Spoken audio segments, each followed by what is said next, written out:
Deja de hacernos sentir culpables. Estamos en la fiesta de inauguración de la casa de tu hermana. No todo gira alrededor del drama de tu hijo. Esa fue la respuesta de mi mamá la tarde en que mi hijo de 9 años tocó la campana que marcaba el final de su tratamiento. Él mismo había hecho el letrero con un marcador azul. Decía, lo logré, abuela, ¿vas a venir? Mi papá agregó lo siguiente, está vivo. Eso ya es más de lo que algunos niños llegan a tener, ¿qué más quieres de nosotros? Yo solo escribí una palabra, entendido. Lo que ellos no sabían era que, a las 9 de esa misma noche, una segunda foto iba a aparecer en el chat familiar. Una foto que mi mamá jamás imaginó que saldría de aquella fiesta. Y por primera vez en 40 años, yo no iba a proteger la versión de la historia que ella había contado. Me llamo Betty Thomas, tengo 40 años. Ahora déjame llevarte de vuelta a la mañana en que sonó aquella campana. La campana del Riverside Children's Hospital es pequeña, de latón, y está fijada a la pared cerca del área donde aplican las infusiones. Tiene una cuerda que un niño apenas alcanza. Isen llevaba 11 meses mirándola. Una vez, durante el verano, me preguntó si los niños que la tocaban alguna vez regresaban. Le dije que sí, que volvían de visita para saludar. Se quedó pensando un rato y después dijo que él quería ser uno de esos niños que regresaban a saludar. Ese era todo el plan, vencer la enfermedad, tocar la campana y regresar algún día para saludar a las enfermeras que se habían convertido en lo más parecido a una familia para nosotros. Su última infusión cayó en sábado. La clínica tiene atención los fines de semana para los pacientes que siguen con tratamientos de mantenimiento, y el nuestro había pasado a los sábados desde el invierno. Por eso, la mañana más importante de la vida de mi hijo terminó coincidiendo con el mismo día de la inauguración de la casa de mi hermana. Isen se despertó antes que yo. Cuando salí de la pequeña silla plegable en la que había dormido más noches de las que podía contar, él ya estaba vestido. Estaba sentado al borde de la cama con el letrero sobre las piernas, repasando las letras con el dedo, como si estuviera revisando que no hubiera errores de ortografía. El letrero decía, lo logré. Abuela, ¿vas a venir? Estaba escrito con marcador azul, con letras grandes y chuecas, y tenía una estrella dorada pegada en una esquina. La había arrancado de una tabla de premios que tenía desde el tercer mes. Lo había hecho la noche anterior mientras yo fingía estar leyendo. No me preguntó cómo se escribía lo logré. Me preguntó cómo se escribía venir. Y yo debía haber entendido lo que significaba aquella pregunta, pero no lo hice. Simplemente se lo deletreé. Hay algo que tienes que entender sobre mi hijo. Isen es un niño callado. Cuando quiere expresarse, suele dibujar en lugar de hablar. Cuando las enfermeras le preguntaban cuánto dolor sentía, del 1 al 10, él dibujaba una carita en vez de decir un número. Para él, decir un número se sentía como quejarse, y no le gustaba quejarse. Durante 11 meses había sido el niño menos dramático de cualquier lugar al que entraba, incluso cuando estaba rodeado de adultos. Y ese niño, que nunca pedía nada, había hecho un letrero para hacerle una pregunta a su abuela.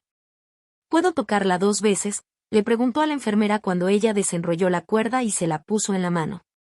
Puedes tocarla todas las veces que quieras, campeón, le respondió. Isen jaló la cuerda con fuerza una sola vez, y el sonido de la campana recorrió todo el pasillo. Después me miró para asegurarse de que yo también lo hubiera visto y volvió a tocar la campana, esta vez más despacio, como si ese segundo sonido fuera solamente para nosotros. Las enfermeras aplaudieron. También aplaudió el papá de otro paciente que estaba en otra sala. Una mujer que yo ni siquiera conocía soltó unas lágrimas, de esas que salen en un lugar así cuando ves a un niño celebrar algo que no es tuyo, pero que de alguna manera también te toca el corazón. Mi mamá no estaba ahí. Mi papá tampoco. En 11 meses, ninguno de los dos había cruzado esas puertas ni una sola vez. Yo ya había dejado de esperar que lo hicieran, pero Isen no. Salió del hospital con su letrero en las manos, cuidándolo como si fuera de vidrio. Llegamos a casa un poco después del mediodía. Le preparé un sándwich de queso a la parrilla porque era lo único que nunca le había caído mal durante el tratamiento. Mientras se cocinaba, Isen se quedó a mi lado con el celular en una mano y el letrero en la otra. Envíala ya, mamá, me dijo. Él sabía de la fiesta. Todos sabíamos de la fiesta. Mi hermana Heather había comprado una casa en Dublín, a unos 22 kilómetros y aproximadamente 35 minutos de nuestro departamento. La fiesta de inauguración llevaba semanas anotada en el calendario familiar. Era una reunión por la tarde que después se convertiría en una cena para los familiares y amigos más cercanos. Mis papás habían hablado de ese evento como antes hablaban de cualquier cosa relacionada con Heather, como si fuera un acontecimiento enorme que todo el mundo tenía que celebrar. Yo sabía desde hacía semanas que las dos cosas podían caer el mismo día. Me repetía que no importaba. Ethan tocaría la campana en la mañana y ellos podrían celebrar a Heather por la tarde. Había tiempo suficiente en un sábado para las dos cosas.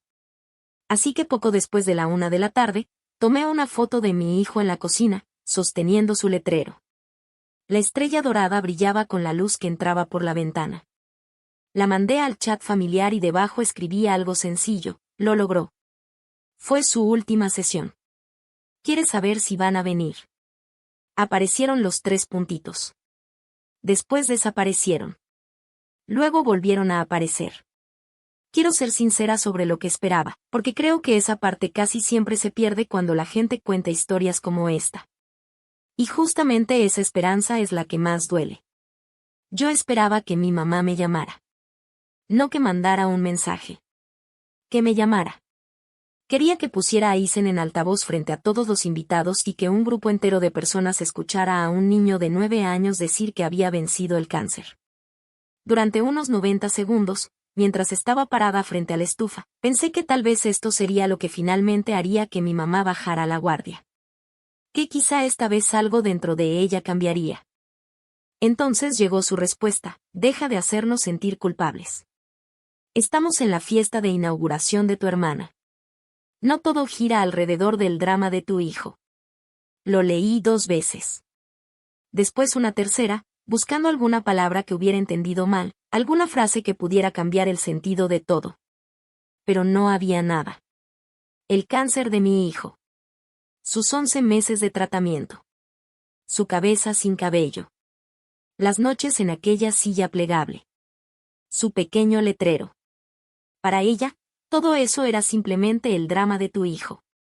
Según mi mamá, yo estaba haciendo aquello a propósito para hacerla sentir culpable. Entonces mi papá agregó su comentario debajo del de ella, como siempre hacía. Está vivo. Eso ya es más de lo que algunos niños llegan a tener. ¿Qué más quieres de nosotros? He pensado en esa frase más que en cualquier otra que haya escuchado en toda mi vida. Ahora entiendo que mi papá no estaba siendo cruel de la manera en que uno normalmente imagina la crueldad. No se estaba burlando ni tratando de lastimarme. Simplemente estaba haciendo lo mismo que había hecho durante 40 años. Buscar la frase que terminara la conversación lo más rápido posible y que hiciera parecer razonable la respuesta de mi mamá. Está vivo. Agradece eso. Ya deja de pedir más. Ese tipo de cosas las dice alguien que hace mucho dejó de mirarte de verdad y empezó a tratar de controlarte en lugar de escucharte.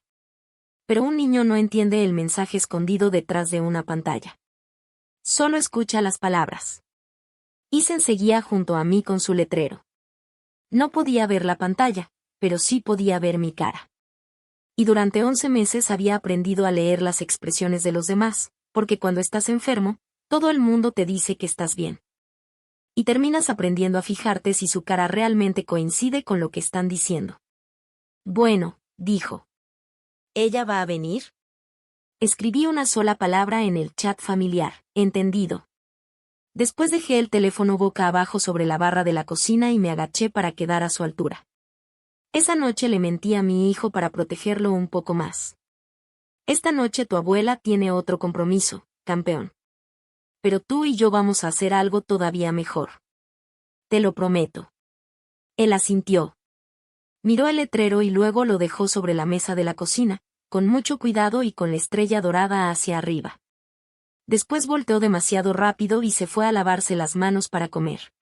Eso es lo que hace un niño cuando decide aparentar que está bien para que su mamá no tenga que preocuparse porque en realidad no lo está. Ese fue el verdadero momento. No los mensajes. Fue ver a mi hijo darse la vuelta demasiado rápido para que yo no pudiera verle la cara. Esa noche pensé que ahí terminaba todo. Pero no fue así. Para entender por qué una sola palabra, entendido, fue lo más fuerte que le había dicho a mi familia en años, tienes que saber quién había sido yo para ellos antes de todo esto. Yo era la fuerte. Ese era mi papel desde que era niña. Me lo asignaron casi como a otros niños les asignan lavar los platos. Heather era 5 años menor que yo y siempre había sido la que sentía todo con más intensidad. Yo, en cambio, era la madura para mi edad. En nuestra casa, esas dos frases significaban prácticamente lo mismo. Las necesidades de Heather iban primero y las mías podían esperar, porque yo era lo bastante fuerte para aguantar. Recuerdo algo de cuando tenía 17 años. Mi graduación de preparatoria cayó el mismo día que una competencia regional de baile para la que Heather había clasificado. Ni siquiera hubo una verdadera conversación sobre a cuál evento iban a asistir mis papás. Mi mamá simplemente me dijo, vas a estar bien, Betty. Tú siempre estás bien. Heather nos necesita ahí. Ya sabes cómo se pone. Y yo estuve bien. Fui por mi cuenta. De hecho, solo tengo una foto de mi propia graduación, y la tomó la mamá de una desconocida. Podría darte 20 ejemplos de ese tipo. No lo voy a hacer, porque todos terminan igual. Con uno basta para que entiendas cómo funcionaba todo. En mi familia, el cariño parecía ser un recurso limitado. La mayor parte iba hacia Heather, y mi papel era no necesitar demasiado para que alcanzara más para ella. Me volví muy buena en eso. Tan buena, que terminé creyendo que así era mi personalidad. Cuando crecí y tuve a Isen, y mi matrimonio con su papá, Neil, terminó de una manera tranquila, sin villanos, solo dos personas cansadas, hice lo que me habían enseñado desde siempre, mantener la paz. No causar problemas. Hacerme fácil de llevar. Me decía que si nunca armaba una escena, si nunca obligaba a mi mamá a escoger entre Heather y yo, entonces mi hijo podría tener abuelos. Ese fue el trato que hice conmigo misma, sin decirle a nadie, mucho menos a ellos. Yo iba a aguantar lo que fuera necesario. A cambio, Isen crecería sintiendo que tenía una familia. Tendría una abuela. Tendría un lugar al que ir durante las fiestas, en vez de pasar todo el tiempo en nuestro pequeño departamento. Y quiero dejar algo claro, eso no era debilidad, aunque desde afuera pudiera parecerlo. Era una mamá haciendo cuentas. Yo había hecho mis cuentas y decidí que mi dignidad era un precio aceptable por darle a mi hijo un sentido de pertenencia. Yo iba a pagar ese precio y nunca le diría cuánto había costado. Después Isen enfermó y descubrí lo que realmente estaba comprando. Le diagnosticaron la enfermedad en mayo del año pasado, linfoma no Hodgkin. No voy a entrar en detalles sobre los medicamentos, porque esa no es la historia. Además, mi hijo es una persona, no un diagnóstico. Lo importante para entender ese año es cómo se vivió. Y fue así, estaba yo. Yo en el hospital y yo en el trabajo. Trabajo como asistente de enfermería certificada en un lugar llamado Maple Grove Care Center. Paso mis días ayudando a los papás de otras personas a ir al baño y recordando cómo les gusta el café. Después terminaba mi turno, manejaba hasta Riverside y pasaba las noches sentada en una silla del color de un moretón viejo, tratando de dormir sentada. Mis papás estuvieron a unos 40 minutos de distancia durante todo ese tiempo. Las excusas de mi mamá para no ir llegaban como si tuviera una suscripción. Es que no puedo verlo así, hija. Me afecta la presión. Ya sabes cómo me pongo en los hospitales. También decía, los doctores dijeron que no convenía que hubiera demasiadas visitas, ¿verdad? No era cierto. Pero dejé de corregirla. Mi papá decía todavía menos. De vez en cuando mandaba un pulgar arriba en alguna foto, como cuando respondes por compromiso a las fotos de vacaciones de un compañero de trabajo. Una noche de otoño fue especialmente difícil. A las 2 de la mañana, la fiebre de Isen subió de golpe. Las enfermeras entraron corriendo, todo se volvió movimiento y preocupación, y había una expresión en la cara de mi hijo que todavía no me gusta recordar. Cuando todo pasó, estaba recostado, temblando y débil. Entonces me preguntó si podía llamar a su abuela. No me pidió llamarme a mí. Quería hablar con ella.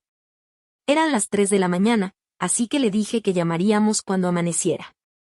Y cuando llegó el día, le mandé un mensaje a mi mamá diciéndole que Isen había pasado una noche muy difícil y que quería escuchar su voz. Ella no llamó. Mandó un mensaje de voz de 20 segundos, alegre y brillante, como si fuera una tarjeta de felicitación. Tu abuela está rezando por ti todos los días, campeón. Eres mi niño valiente. Dale un abrazo a mamá de mi parte. Isen escuchó ese mensaje 4 veces. Hasta me pidió que lo guardara. Durante las semanas siguientes, en las noches más difíciles, me pedía escucharlo otra vez. Yo reproducía esos 20 segundos de una mujer que estaba a unos 40 minutos de nosotros, pero que nunca se subía a su carro para ir a verlo. Y Isen se quedaba dormido creyendo que ella lo quería tanto que no soportaba verlo enfermo. Esa era la explicación que él mismo había creado para entender por qué su abuela no iba. Y era mucho más fácil de aceptar que la verdad. Los niños tienen esa forma tan noble de perdonar.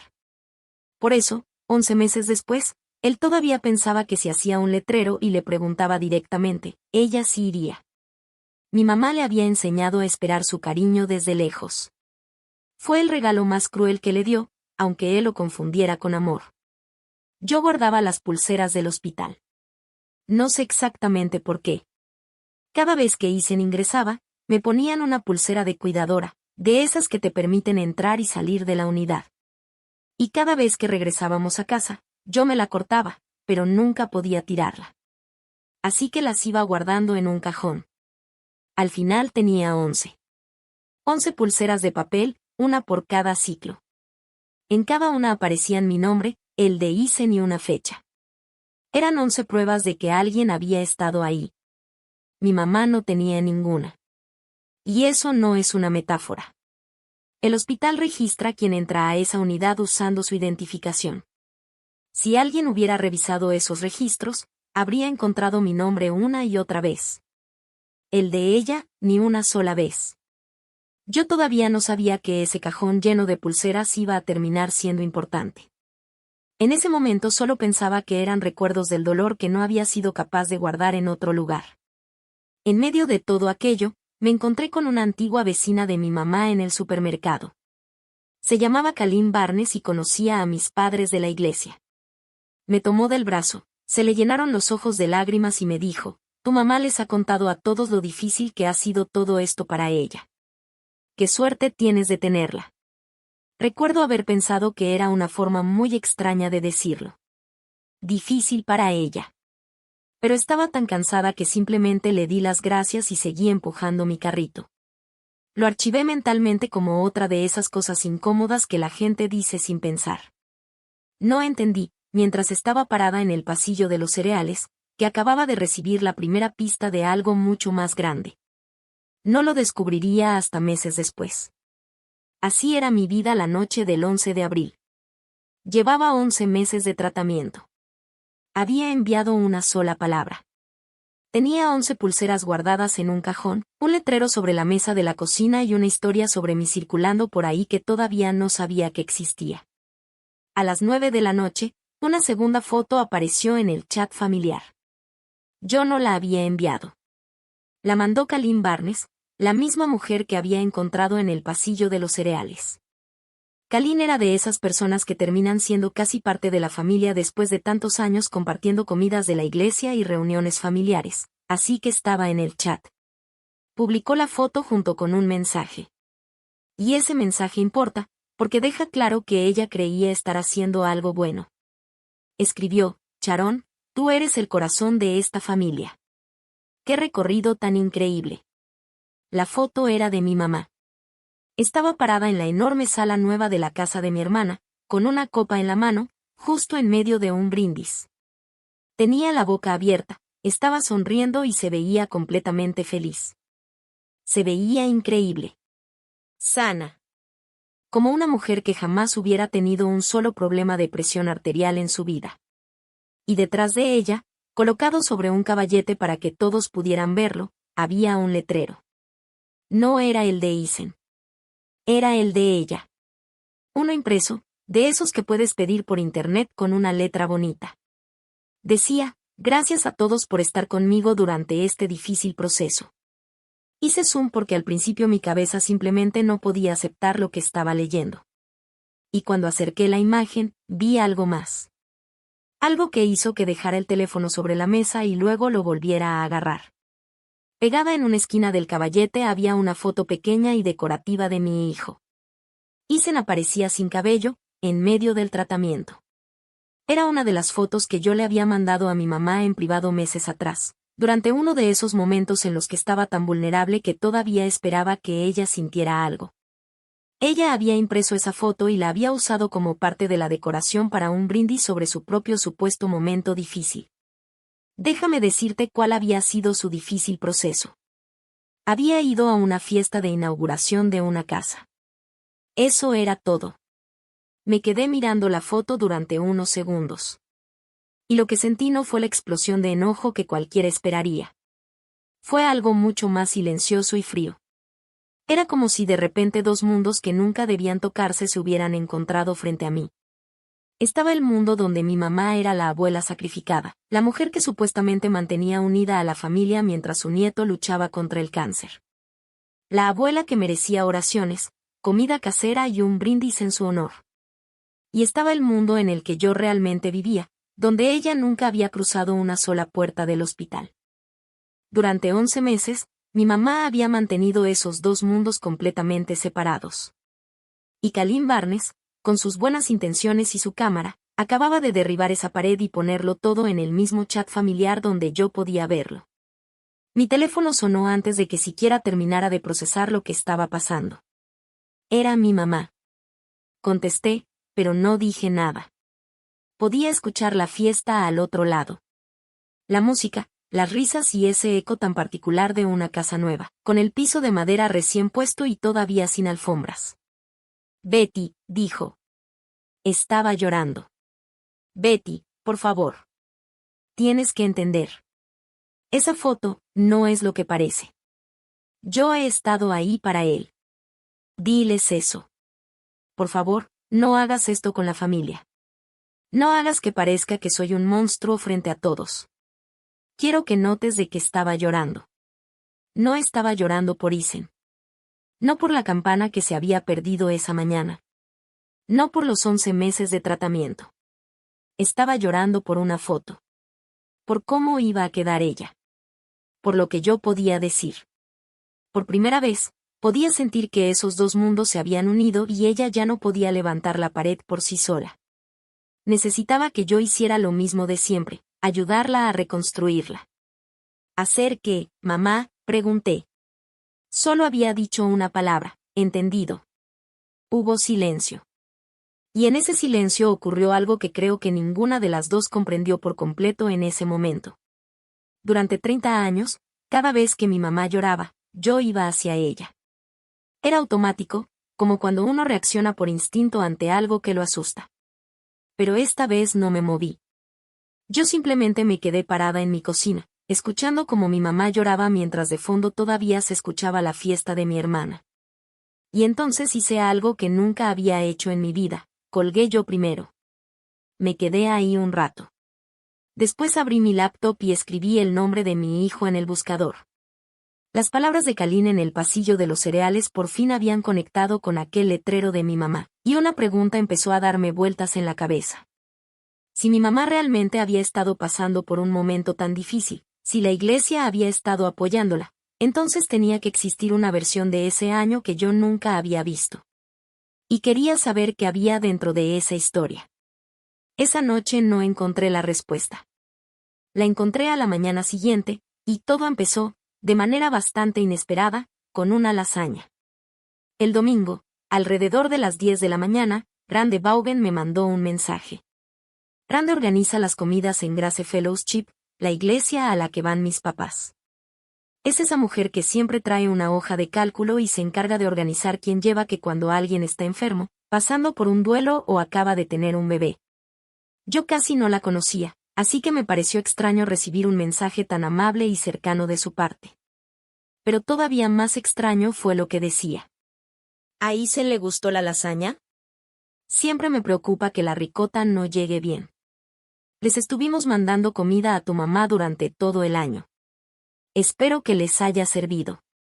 Lo leí parada en mi cocina, justo al lado del letrero que Isen todavía había dejado sobre la mesa. Les estuvimos mandando comida a tu mamá durante todo el año. Yo no había recibido ni una sola comida. Ni una. En 11 meses, nadie de esa iglesia había llevado comida a mi casa. Y yo había pensado que simplemente así eran las cosas. Me había alejado de ese mundo años atrás y supuse que ya nadie sabía de mí. Pero no estaba fuera del mapa. El mapa siempre había existido. Había comida marcada en ese mapa. Y alguien la había estado recibiendo. En lugar de responderle por mensaje, llamé a Arande. Mantuve la voz muy tranquila porque aprendí hace mucho que las personas suelen contarte más cuando no sienten que las estás confrontando. Le dije que quería agradecerle bien por todo y que, como había sido un año tan confuso para mí, quería saber exactamente qué había hecho la iglesia para ayudarnos. Ella se alegró muchísimo de contarme. Eso era lo particular de Arande. No había malicia en ella. Me explicó que habían organizado un programa de comidas durante todo el año, con más de 40 cenas repartidas entre distintas familias. También me habló de una colecta de tarjetas de regalo que habían hecho en Navidad. Y cada vez que yo preguntaba con cuidado dónde habían dejado las cosas, la respuesta era la misma. Oh, se las entregábamos a Charón. Según ella, eso era más fácil para mí.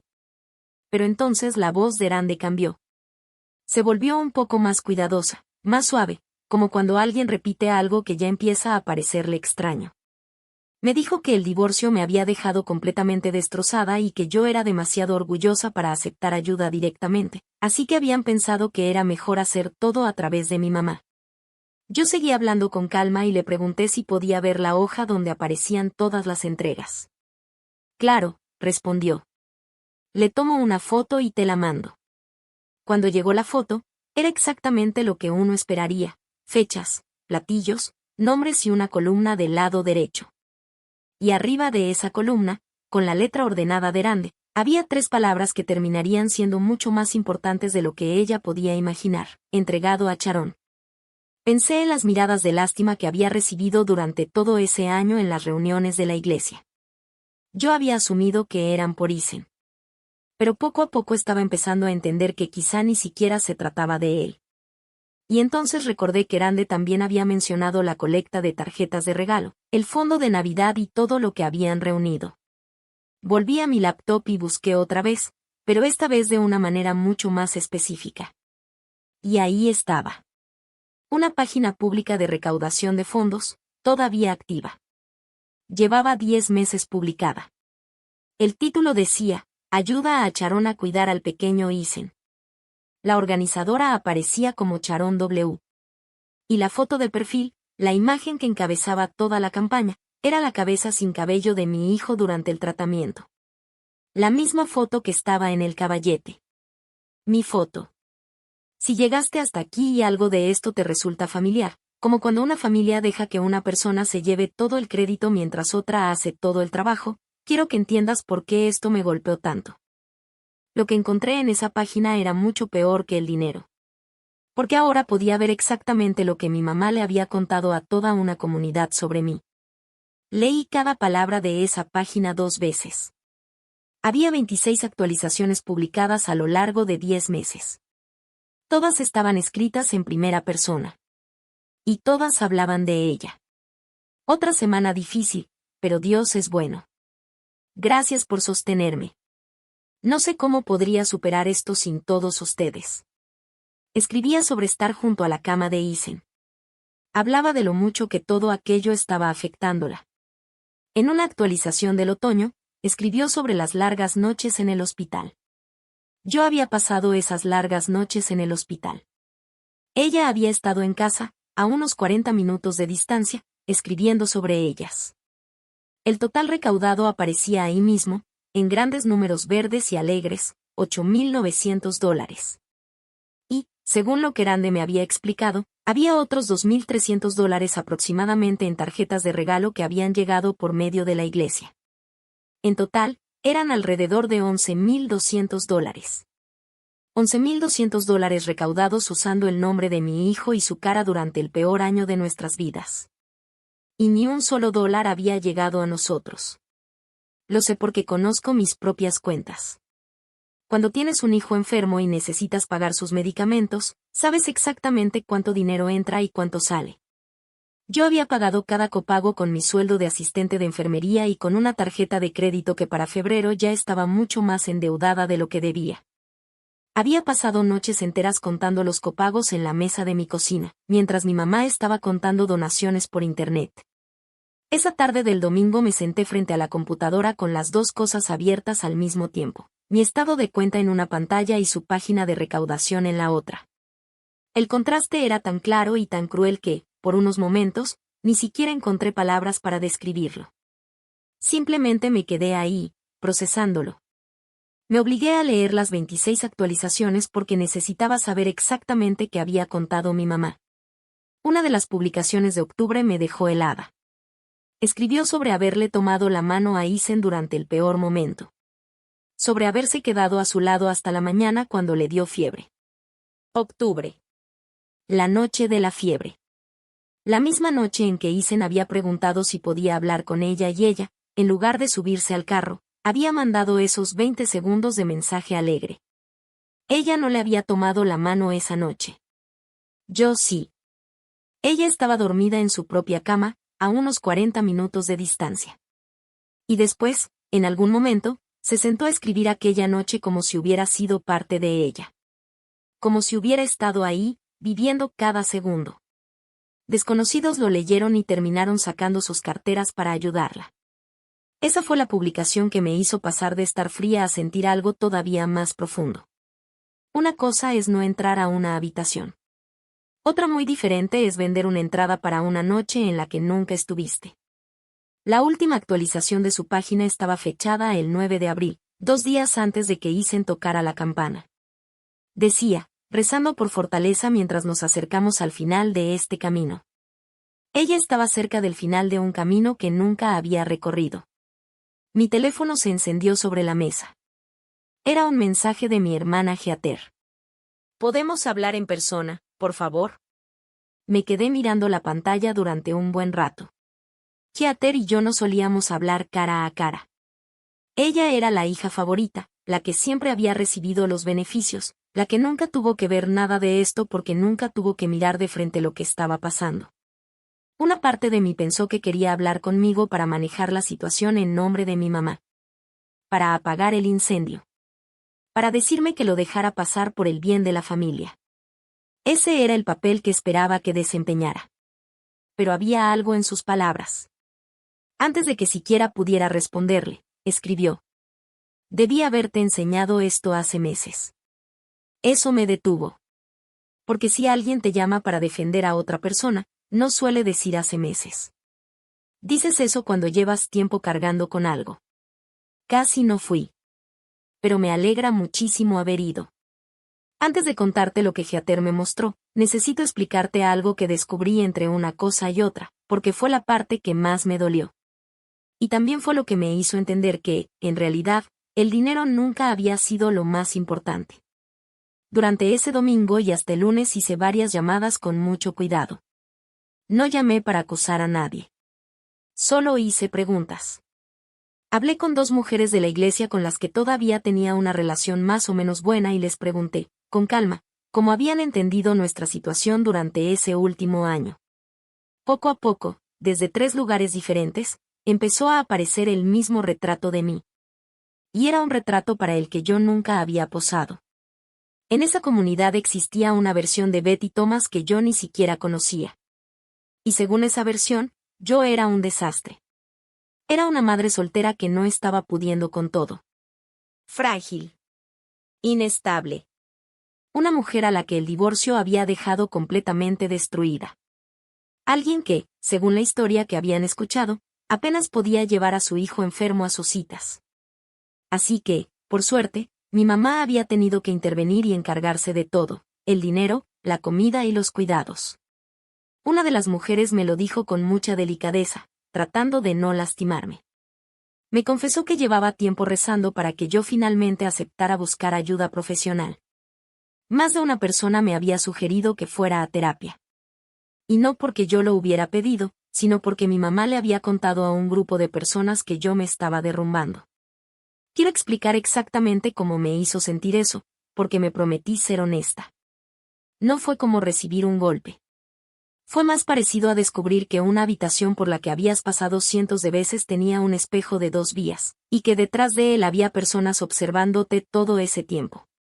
Pero no estaban viendo quién eras realmente. Estaban viendo una versión de ti y sintiendo lástima por la mujer que tenía que lidiar contigo. La lástima que había notado en el pasillo de los cereales.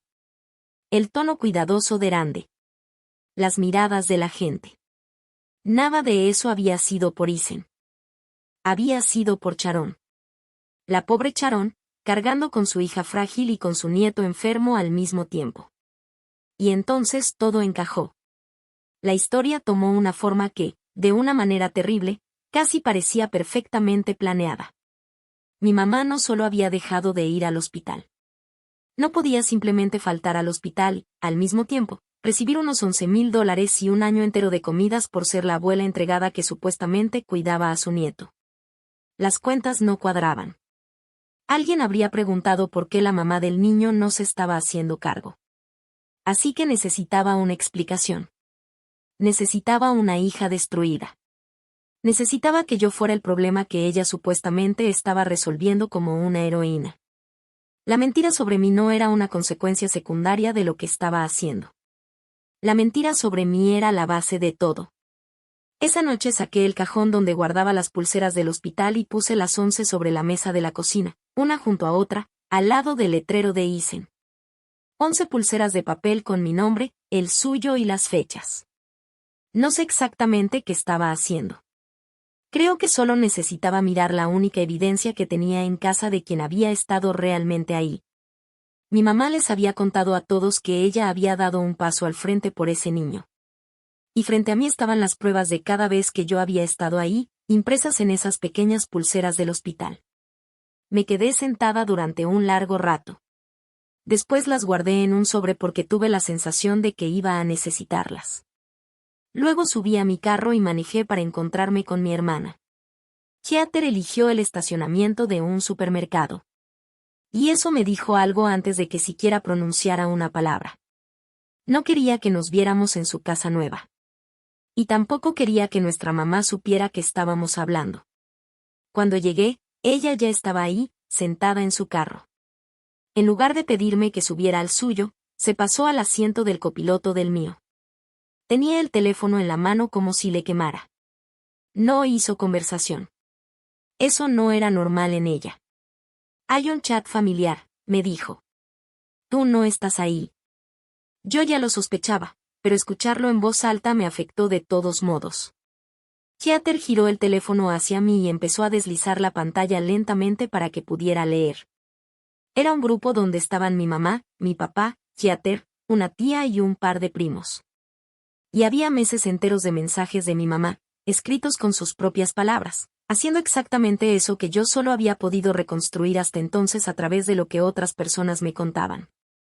Había un mensaje de julio del año anterior. No le cuentes a Betty lo de la fiesta. Va a ser un drama. Apenas puede con todo como está. Había otro del otoño donde mi mamá decía que la pobre siempre había sido difícil y que alguien tenía que comportarse como el adulto con esa niña. En otro, una tía preguntó cómo estaba realmente Isen. Mi mamá respondió con todo un párrafo sobre lo agotada que estaba ella y sobre la poca ayuda que recibía de mi parte. En total, hubo 6 mensajes que realmente importaban. 6 mensajes escritos por mi mamá a lo largo de 10 meses que convertían en algo explícito todo lo que la hoja de Rande y la página de recaudación ya habían dejado entrever. Y esta vez estaba escrito con sus propias palabras, dentro del chat de su propia familia. Esto no era un malentendido. Tampoco era que yo estuviera exagerando o siendo demasiado sensible. Era una mujer que había decidido por escrito que la historia del cáncer de mi hijo iba a tenerla a ella como protagonista, mientras que yo ocuparía el papel de la hija problemática que justificaba que ella tuviera que intervenir. Hay otro, dijo Heather. Era del día de la fiesta. Deslizó la pantalla hasta encontrarlo. El mensaje estaba marcado a las 9:14 de la noche. 6 minutos antes de que mi mamá me llamara llorando. Era un mensaje de mi mamá en el chat familiar. ¿Quién dejó que Kalim publicara eso?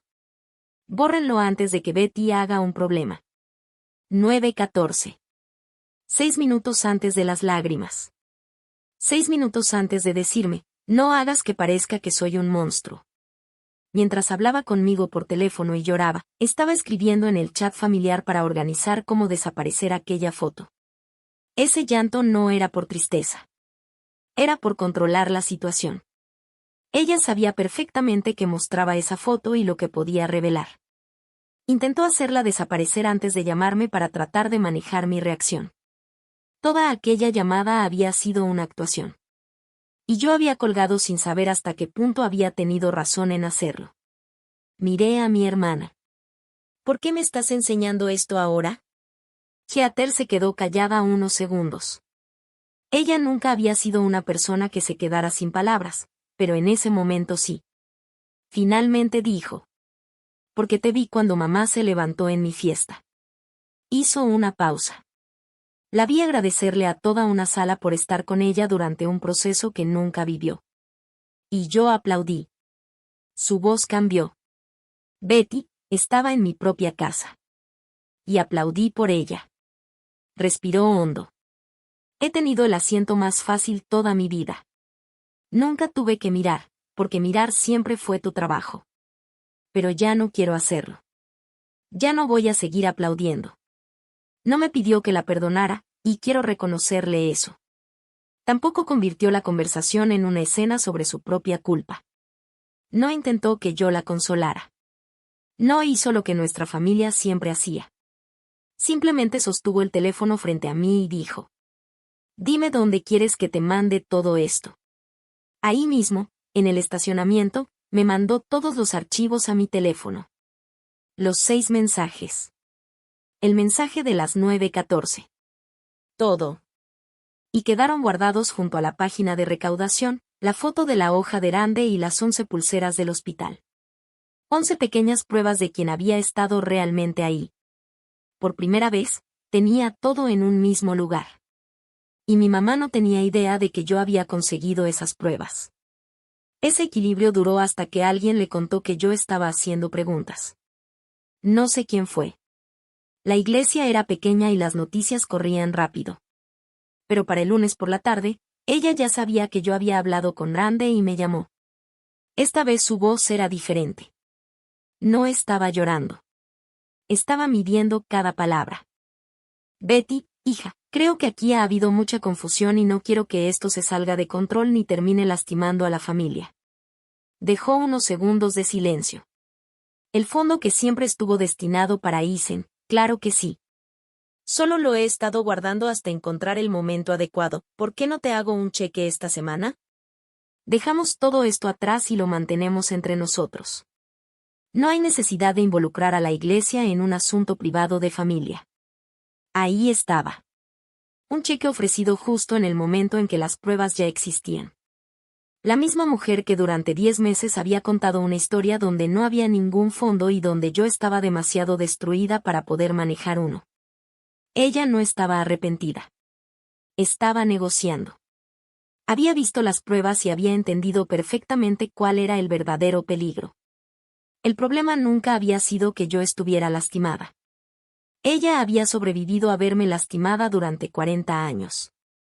Lo que realmente podía ponerla en problemas era la iglesia. Así que estaba tratando de recuperar el único lugar que no podía darse el lujo de perder. Y lo llamaba proteger a la familia.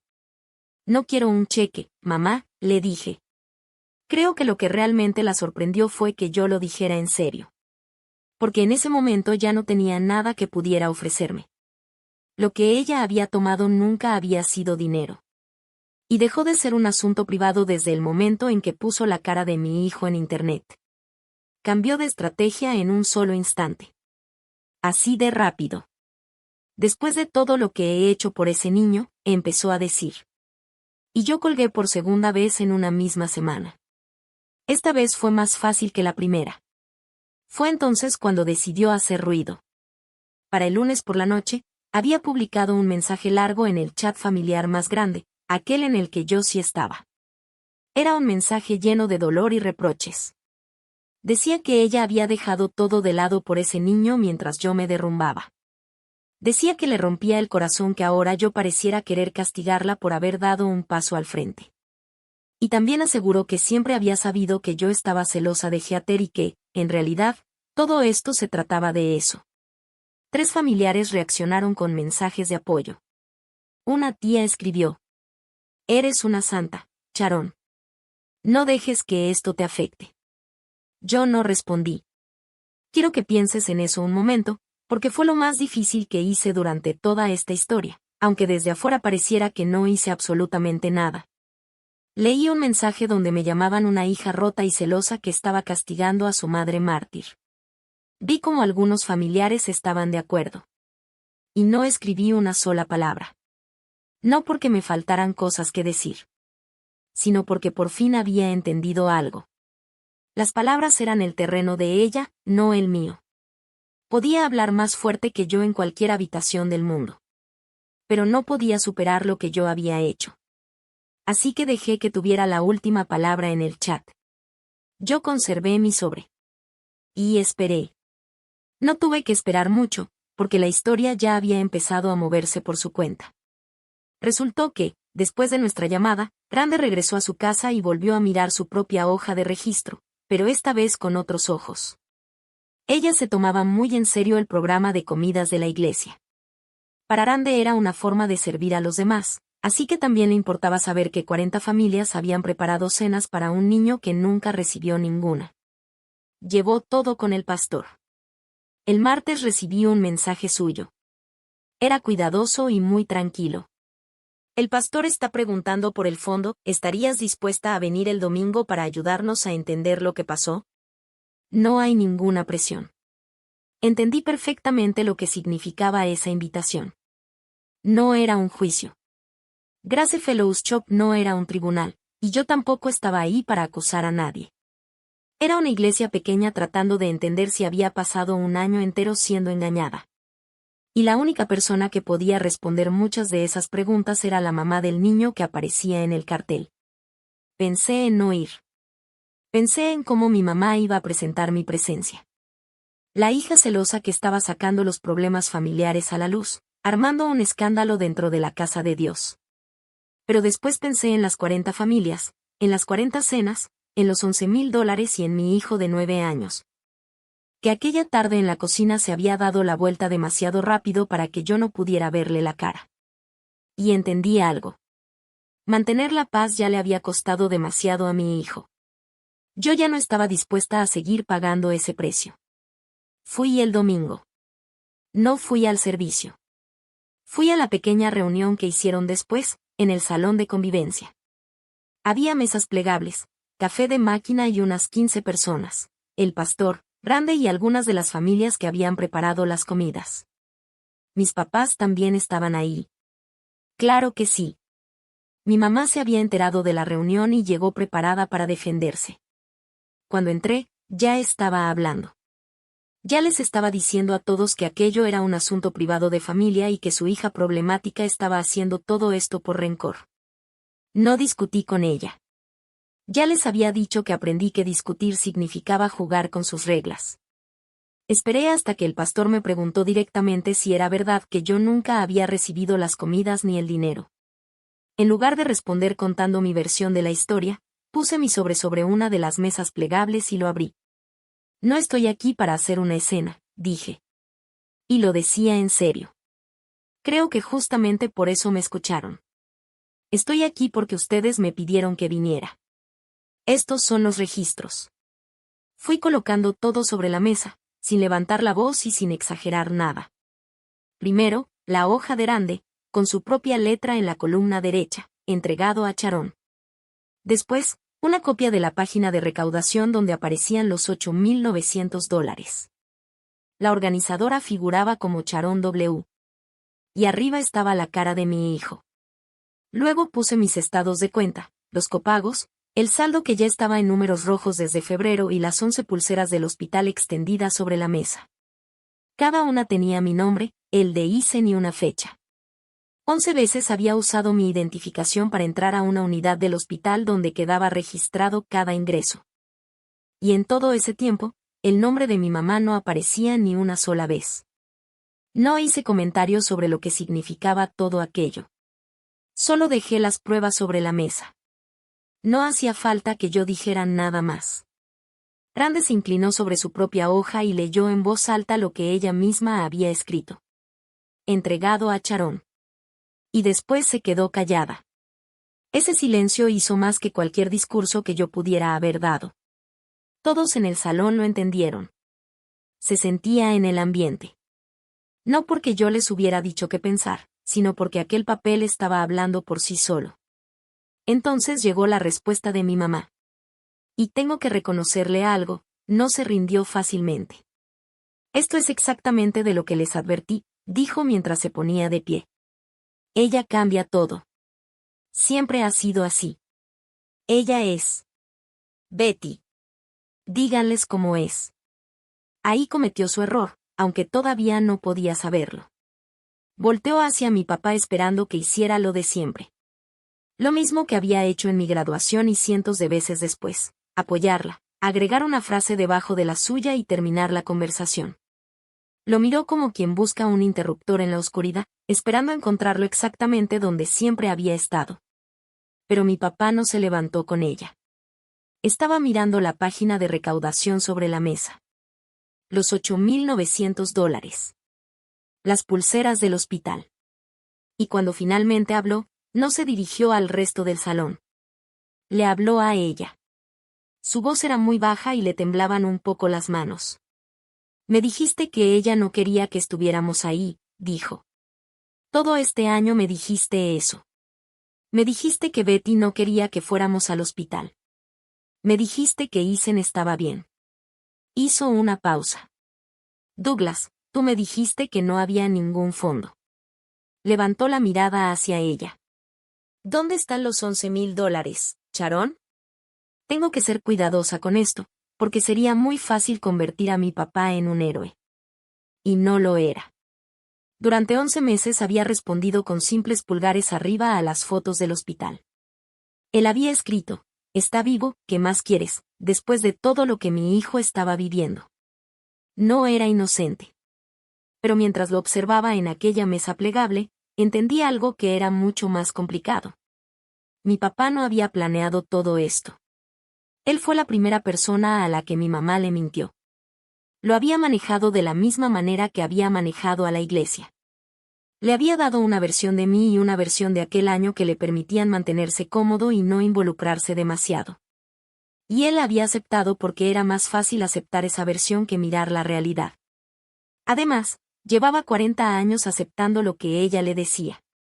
Su frase de está vivo, ¿qué más quieres?, no había nacido de la crueldad. Había nacido de un hombre que realmente creía, porque su esposa se lo había dicho, que su nieto estaba bien y que su hija era el problema. Eso no lo justificaba. Pero lo hacía más humano. Y en aquella mesa, él terminó siendo el penúltimo dominó en caer. Está vivo, murmuró mi papá, casi hablándose a sí mismo. Después bajó la mirada. Dios mío. Eso fue lo que te dije. Se refería a mí. Yo era la persona a la que se lo había dicho. Ni siquiera pregunté cómo estaba, continuó. Ni siquiera pregunté. El pastor miró a mi mamá y le preguntó con mucha calma si estaba dispuesta a explicar qué había pasado con el fondo. No había abogados en ese salón. Nadie llamó a la policía. Nunca fue ese tipo de historia. Y tampoco hacía falta que lo fuera. Era una iglesia descubriendo que una mujer por la que todos habían estado rezando había construido una especie de altar alrededor de sí misma usando la enfermedad de un niño.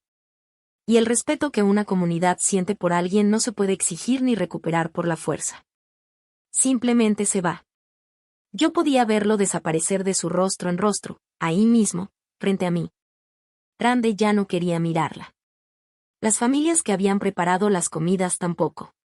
Mi tía Marlene también estaba ahí. Ella era la misma que 2 días antes había llamado santa a mi mamá en el chat familiar y le había dicho que no dejara que aquello la afectara. Había manejado hasta ahí específicamente para apoyar a su hermana. La vi tomar la hoja de registro de Rande. Leyó lentamente la columna de la derecha por sí misma y después la dejó sobre la mesa sin decir una sola palabra. No defendió a mi mamá. Tampoco se puso en mi contra.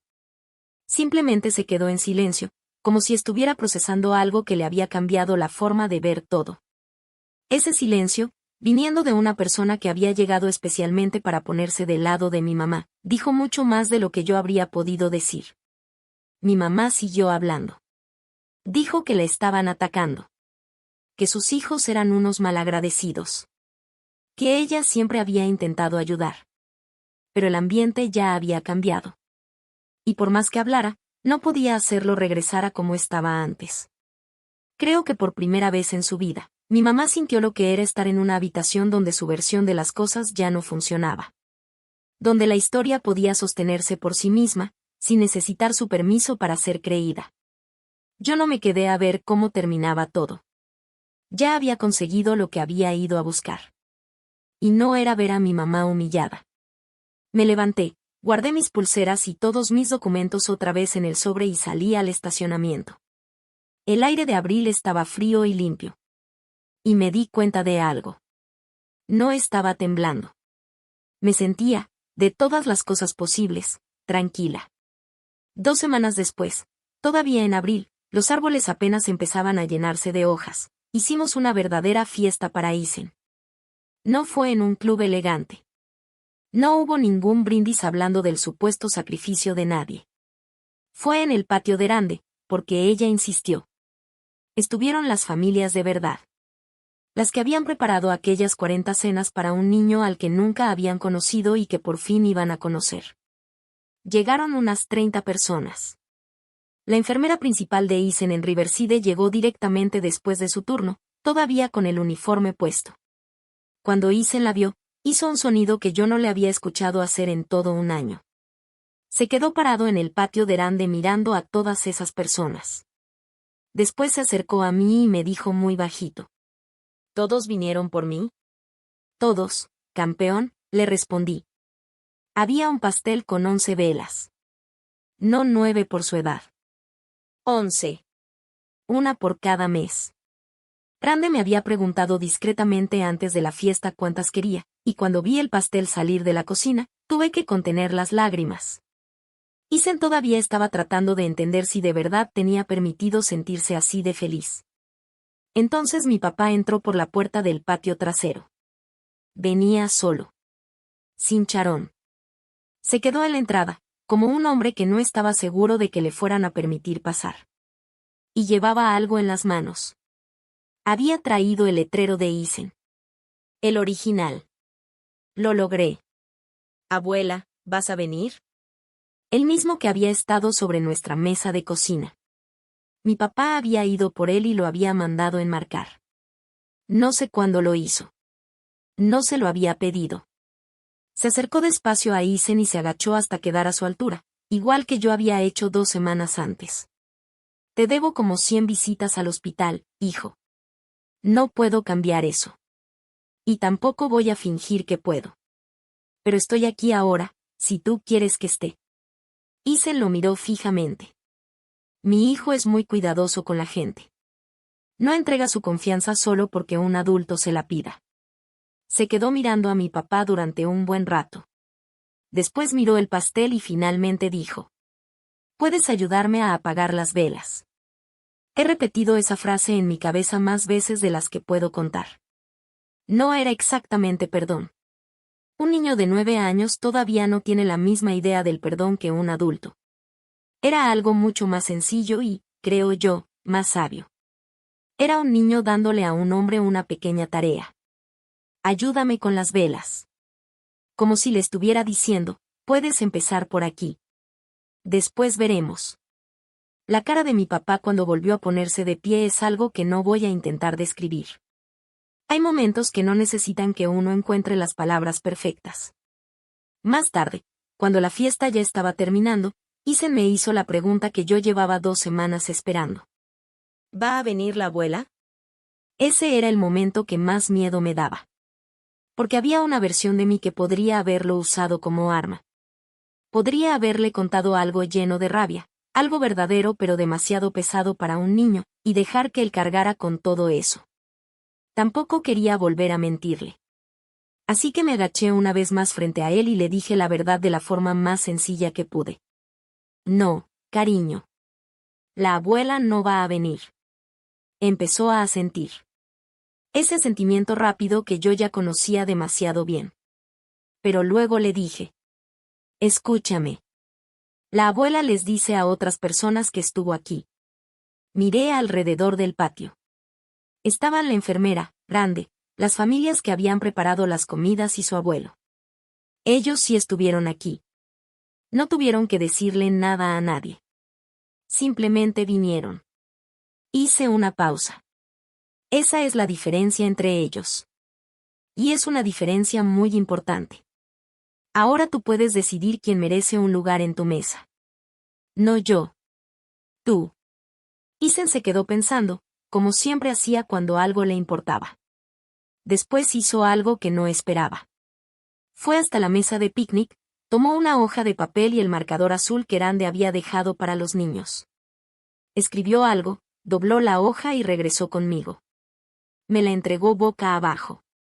Léelo después, mamá, me dijo. Luego regresó con mi papá para ayudarlo con las velas. Unas semanas después, ya a finales de abril, todo estaba mucho más verde. Y aquí es donde realmente estaban las cosas, porque creo que mereces un final real, no uno perfectamente ordenado. La iglesia le pidió a mi mamá que explicara qué había pasado con el fondo. Nunca dio una explicación completa. Una parte del dinero fue devuelta después de que la presionaran. El resto sigue siendo un asunto que tendrá que enfrentar durante mucho tiempo, porque una iglesia pequeña tiene memoria. Y la memoria que quedó de ella no era la que había pasado 40 años intentando construir. Perdió aquello que había estado buscando durante todo ese tiempo. Y no fue el dinero. El dinero casi fue lo de menos. Lo que realmente perdió fue su lugar frente a los demás. El papel de Santa no sobrevive cuando aparecen los registros y los hechos. Ahora tengo muy poco contacto con ella. No lo hago por venganza ni por querer crear más drama. Simplemente dejé de pagar el precio que había estado pagando durante tantos años. Y resultó que toda aquella relación tenía ese precio. Cuando dejas de pagar, descubres muy rápido qué era lo que realmente estabas comprando. Mi papá viene los domingos. Solo él. Nunca ha sido de hablar mucho.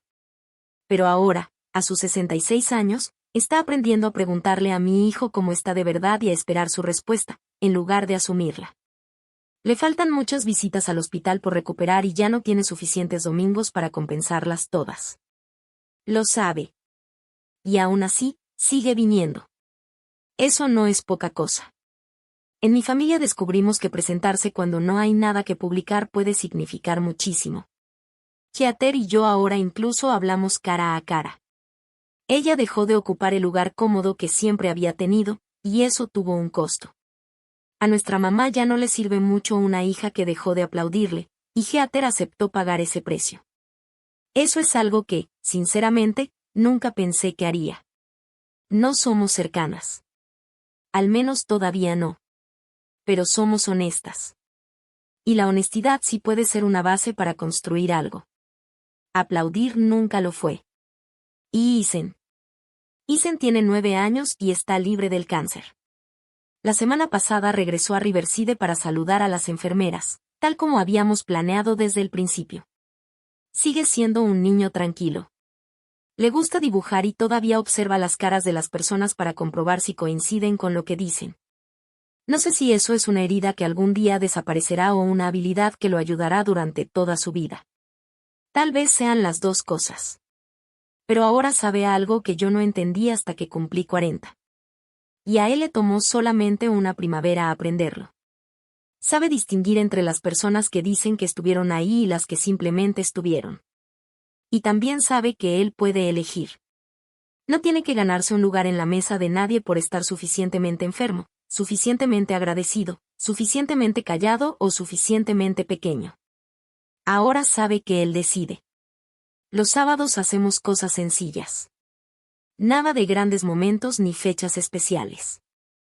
Creo que eso es algo que nadie te advierte después de vivir un año como el nuestro. Lo extraño y enorme que puede sentirse un sábado cualquiera cuando por fin recuperas una vida normal.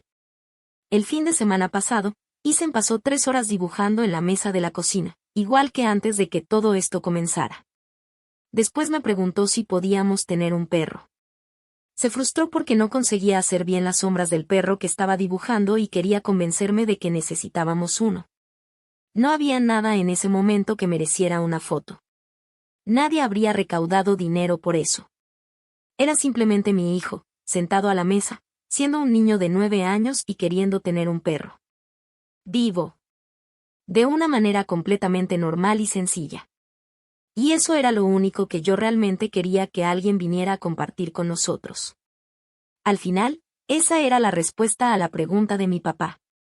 ¿Está vivo? ¿Qué más quieres? Eso. Un sábado aburrido. Y alguien que quisiera vivirlo a su lado. La nota que Isen me entregó durante la fiesta ahora está pegada en mi refrigerador. Y por fin quiero contarles qué decía, porque para mí ahí está el verdadero cierre de toda esta historia. Las 11 pulseras del hospital ahora están guardadas en una cajita de madera sobre mi repisa, junto al letrero que mi papá mandó enmarcar. El original, el de marcador azul que decía, lo logré. Abuela, ¿vas a venir?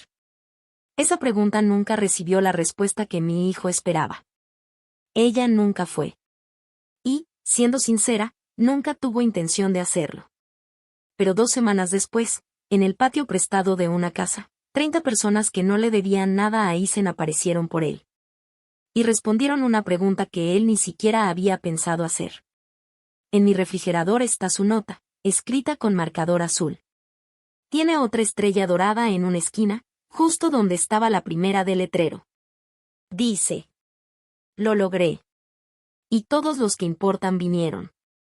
Tenía razón. Ellos sí estuvieron ahí. Si alguna vez tu familia te pidió que mantuvieras la paz mientras lastimaban a tu hijo, o si alguna vez fuiste tú quien estuvo presente mientras otra persona recibía los aplausos. Me gustaría saber en qué momento decidiste poner un límite. Cuéntamelo en los comentarios. Tal vez alguien que esté leyendo esto esta noche necesita saber que también tiene derecho a hacerlo. Y si esta historia significó algo para ti, quédate un rato. Hay otra historia que necesito contarte.